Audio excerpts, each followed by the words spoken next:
Well, hello strange people, welcome back to the channel. Out on Dartmoor again. On my way up to the tour that you see behind me. Same tour I was on last week with my daughter, but this time I bought the world's biggest pack outside of a Dartmoor Explorer pack.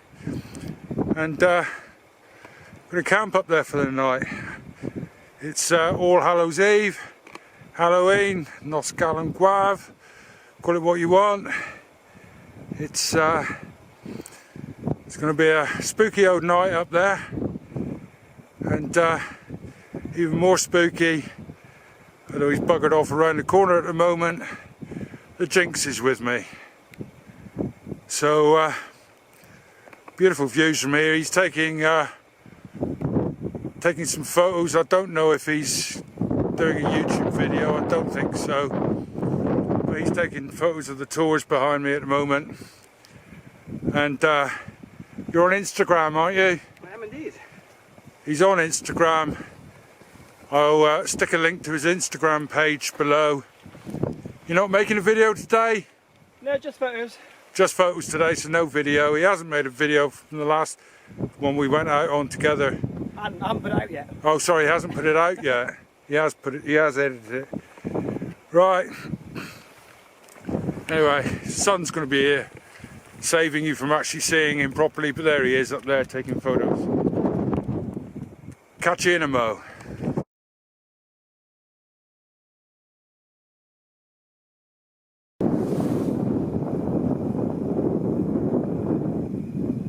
You don't see that every day on Dartmoor. So if you remember last week's video, I put up a strange noise that we could hear. It was my daughter and I. And what I didn't mention in the description below the video was that at a certain point you could see something moving. Now what was moving was a sort of tawny colour. So that's why I was pretty sure it wasn't a sheep. Now I don't know for sure, because we were way up there on top of the Tor. I don't know for sure that it was whatever was moving was making a noise. But it wasn't a sheep, wasn't a pony, wasn't a cow. Whatever was moving, as I say, was a sort of tawny colour. And if it wasn't for the fact that it was moving, wouldn't have seen it on the video at all. I couldn't see it with the naked eye from up there. And this rock behind me, I am fairly sure is where it was. And it was roughly the same height as that rock, which is just above knee height, mid-thigh height. I'm 6 foot. So just, well, a little below 2.5 feet possibly. So whatever it was, and I'm pretty sure that is the rock, going on that tree that's just down there, which I doubt the camera will pick up very well. The tree down there, which you'll see almost in line with this rock. There's no sign of anything fighting. There's no feathers, no fur or anything like that. So whatever it was, I still don't have a clue. I'm pretty sure it wasn't a raven. Pretty sure it's no fox. So I really don't know. Right. Gonna make our way up to the top of the Tor now. But I needed to come and see this rock. Oh, somebody said about the the strange topography, the bumps. If you look behind me, you'll see the rocks breaking the surface, whereas if you see over here, they look like grass covered molehills. It literally is just the grass covering over the top of the rocks. A few more years, I expect they'll wear off, wear down, and this will just be a boulder field. For now, it's really weird to walk on. Right, catch you in a moment.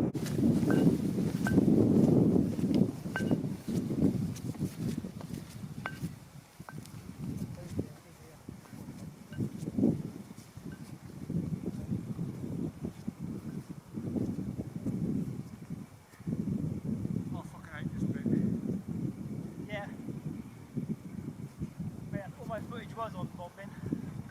Walk by, walk by, walk by, walk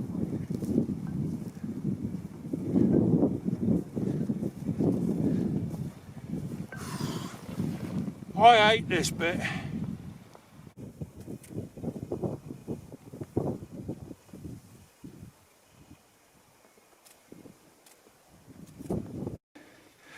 What a difference a week makes. This is where my daughter and I were the other day. It's now at least 6 inches deeper water. Anyway, we're at the top. Sun's going down, so we're going to need to find a place to camp. These stones that you see in front of you are part of a Neolithic Stone Age settlement, fort, pound, call it what you want. It's one of in fact, it probably is the oldest settlement on Dartmoor. So we're talking 5,000 years or more old. So it's part of the reason why I thought this would be a good spot to camp. There is a possible Neolithic settlement on White Tor, but this is by far the best. Anyway, let's go and find a place to pitch a tent. I think we're going to have a good sunset tonight. Okay. This isn't going to be easy to find a place to pitch, which is probably why nobody I've ever seen has camped at White Tor on YouTube. But it's a special place, really, really special. As I said, these walls behind me from the Neolithic era. The first wall, they reckon, was about 4 foot high, and this second wall, they reckon, was about 6 foot high. Now, it was probably changed around a bit in the Bronze Age, because there isn't an awful lot of sign of war in the Neolithic period, but this has definitely been built as a defensive site with the 2 outer ring walls on what is the less steep side of the hill. But it is a special place. Personally, why the Neolithic were here, I have no idea. But they found a flint workshop. There's no flint natural to this area, so they found a flint workshop up here. So somebody was working up here. It's not a huge area. It's not a huge area. It's probably about half the size of a soccer pitch, football pitch. So it's not a huge area. But then there weren't an awful lot of people in the Neolithic period anyway, on the whole island. I think I read somewhere the rough estimate was 150 to 200,000. What a place. What an absolutely glorious place. Just behind me, below the sunset, is a house which probably is probably Bronze Age, there are loads of Bronze Age settlements on this side to the Tor, and of course, as I said, this was utilised in the Bronze Age as well. But they found, as I said, they found flints up here, so they know it was Neolithic.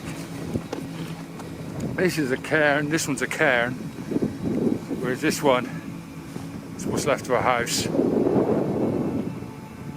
Gorgeous. Right, I've pontificated enough. We really need to find a place to stick our tents. I need to stop taking photographs. The sunset is amazing and plenty of foreground. Whatever that means.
You probably can't see this because it's slightly out of focus, I reckon, but that boy is eating the world's biggest goose egg.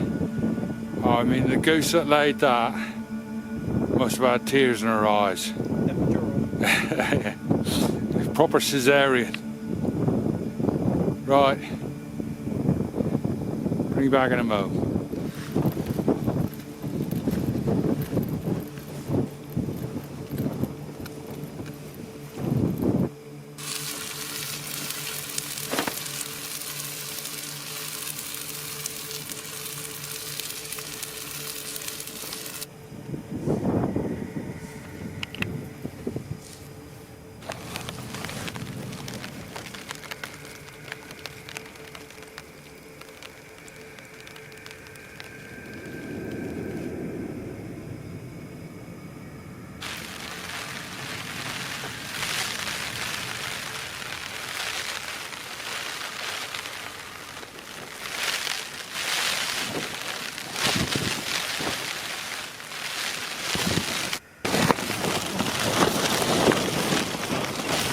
Well, a proper storm was kicked up overnight.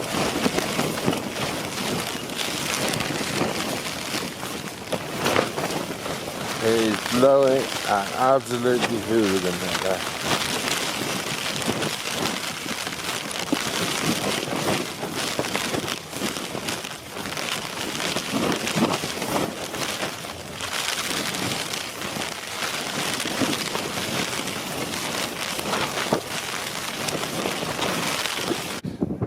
Well, that was one hell of a night.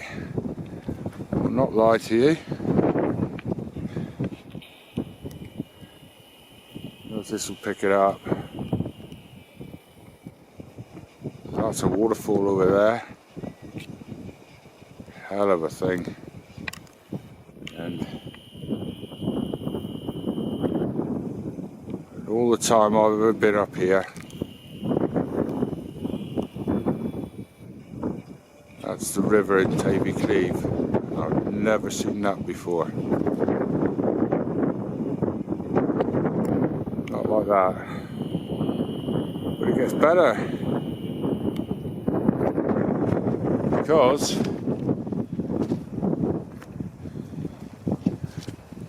my Hilleberg Actco collapsed at some point.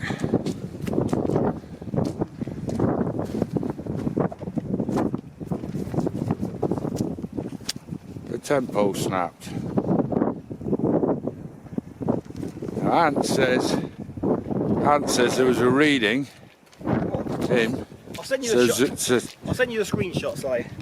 Go on. But I took a screenshot early hours of the morning, probably 2-3 o'clock, because it was getting ridiculous. And I've been checking the Met Office weather app, and fairly early last night was a yellow warning out for the rain. No mention of the wind. The weather app was to get the local weather station for Peter Tavy down the hill. That's right down in the valley beside the river. Yep, and the weather predictions down there is on an hourly basis, and you see the screenshot, was getting up to over 40 mile an hour as an average, with gusts over 50. In the valley. That's in the valley, and we're 1,535 feet up, so I've got no idea. I think it's fair to say, a very quick panning shot, so you'll see how high we are. So, yeah. Exposed. We are. Yeah. He managed to survive in that last night. But like I said to him, he was sort of lower end onto the wind. Whereas I was side on to it. So yeah, everything of mine is damp. But anybody who saw me packing, doing the putting the tent together last night will notice I was in a bivvy bag inside the tent, which saved me from getting wet. So I'm not actually too wet. One arm, one sleeve. But oh boy, I was as rough a night as I can remember. That was rougher than when we were at the farm. At its 70. I don't think we've had anything as rough as that. No. It's exposed and stuff. No. Yeah, I think probably the rough is what I've had. Which certainly wasn't predicted either. No. Well, we're going to pack up and get out of Dodge. Because, well, I think we're going to pack up and have ourselves a cup of coffee, because we deserve a cup of coffee at the very least. Right, just pack the stuff, get a bit of rocks, some are out the wind. I'll have a brew. What's that do? Fancy a brew? Yes, I do.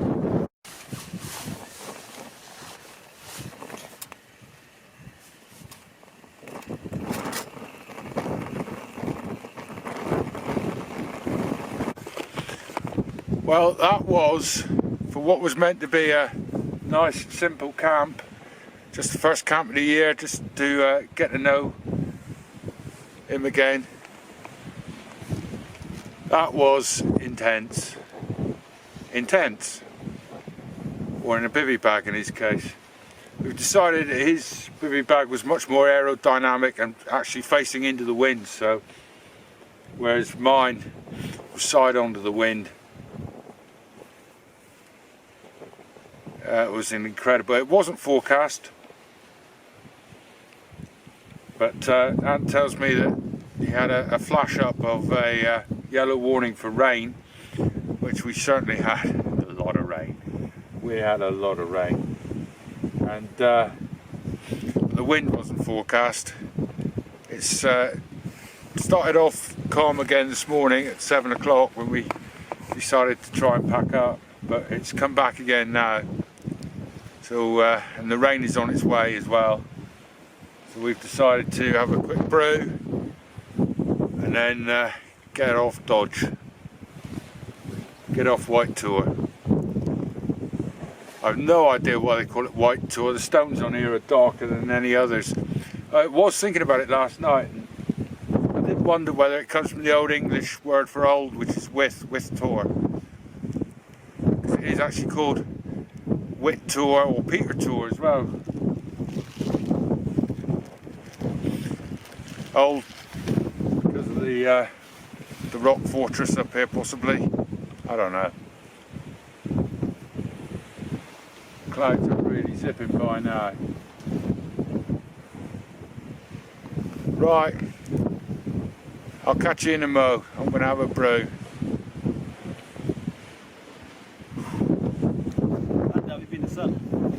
If I stand up, I'm in the sun apparently. Catch you in a mo.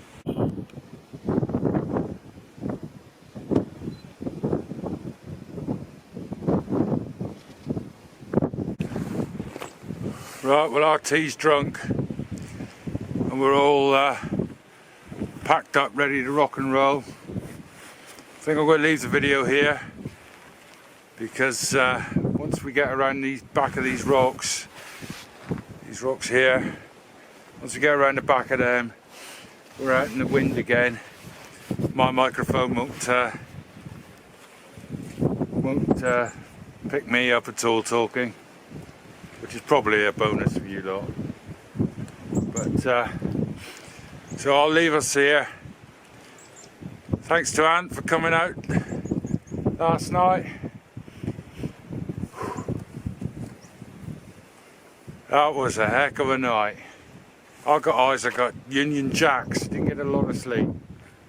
Right, his eyes are looking a bit red around the rims too. Piss always in the snow. Yeah, I was not going to say that because I wasn't going to swear. Right, catch you on the next one, which I hope is less stormy. Bye for now. Ciao for now.